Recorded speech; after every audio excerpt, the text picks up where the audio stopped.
നമുക്ക് വിഷു വരുവാണ്. വിഷുവിനുള്ള പച്ചക്കറി ഞാൻ നട്ടു തുടങ്ങി. അതെല്ലാം മുളച്ചിട്ടുണ്ട്.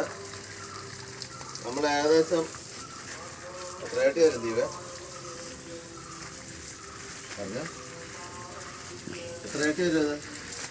ഇതൊരു 150 ചട്ടി വരും. 150 ചട്ടികൾ നമ്മൾ വെച്ചിട്ടുണ്ട്.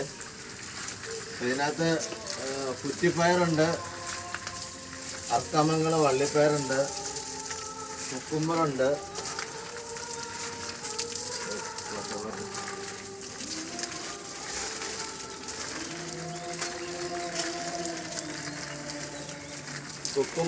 വെണ്ടയുണ്ട്. എല്ലാവിധ പച്ചക്കറിയും നമ്മൾ ഇപ്രാവശ്യം നട്ടിട്ടുണ്ട്. വിപുലമായ രീതിയിലാണ് ഇപ്രാവശ്യം പച്ചക്കറി ചെയ്തിരിക്കുന്നത്. കാണാൻ പറ്റും.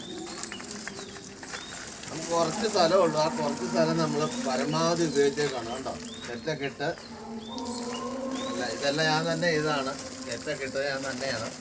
ചട്ടി ഇറക്കാൻ മാത്രം ഒരാളുടെ കൂട്ടി. ഇതെന്താ എല്ലാം മുളച്ചിട്ടുണ്ട്. 4 എണ്ണം വെച്ചാണ് നമ്മൾ നട്ടേക്കണേ. അതിൽ ചിലതൊക്കെ 3 എണ്ണം മുളച്ചിട്ടുള്ളൂ.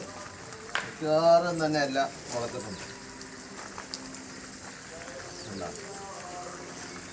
നമുക്ക് വിഷുവിന് നല്ല പച്ചക്കറി, വിഷരഹിതമായിട്ടുള്ള പച്ചക്കറി കഴിക്കുക എന്നുള്ളതാണ് നമ്മുടെ ലക്ഷ്യം. അപ്പം നിങ്ങൾക്കും ഇതുപോലെ തന്നെ കുറച്ച് സ്ഥലമുണ്ടെങ്കിൽ നമുക്ക് ഇതുപോലെ കമ്പിയൊക്കെ കെട്ടിയിട്ട് നെറ്റിട്ട് കൊടുത്തു കഴിഞ്ഞാൽ ഇഷ്ടം പോലെ പയർ കയറ്റിയിടാൻ പറ്റും. പയർ കയറ്റിയിട്ടാൽ നന്നായിട്ടുണ്ടാവും. ഇവിടെ നന്നായിട്ട് വൈകിട്ട് വരെ നന്നായിട്ട് വെയിലടിക്കുന്ന സ്ഥലമാണ്. അതുകൊണ്ട് നന്നായിട്ട് പയറുണ്ടായി. നമുക്ക് കഴിഞ്ഞ പ്രാവശ്യം ഞാൻ വീഡിയോ ചെയ്തിരുന്നു.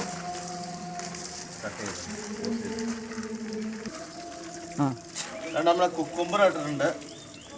അത് മുളച്ചിട്ടുണ്ട്. വേണേ ഒന്ന് ഫോക്കസ് ചെയ്ത് കാണിച്ചിട്ട് കുക്കുംബർ ഇട്ടേക്കണം. വേണ്ട കുക്കുംബറൊക്കെ ഇട്ടിട്ടുണ്ട്. കുക്കുംബറൊക്കെ രക്ഷപ്പെട്ടിട്ട് ഇച്ചിരി പാടാണ്. എന്നാലും മുളച്ച് കഴിഞ്ഞാൽ നമുക്ക് ഇതിനകത്ത് കയറ്റി വിടാമെന്നാണ് വിചാരിക്കുന്നത്. പയറൊക്കെ നന്നായിട്ട് മുളക്കുന്നുണ്ട്. ഇതുണ്ട്, ഇത് വെണ്ടയാണ്.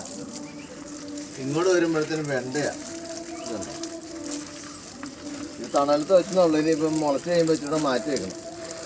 എൻ്റെ എല്ലാം മുളച്ചിട്ടില്ല, കുറേയൊക്കെ മുളയ്ക്കാത്തുണ്ട്.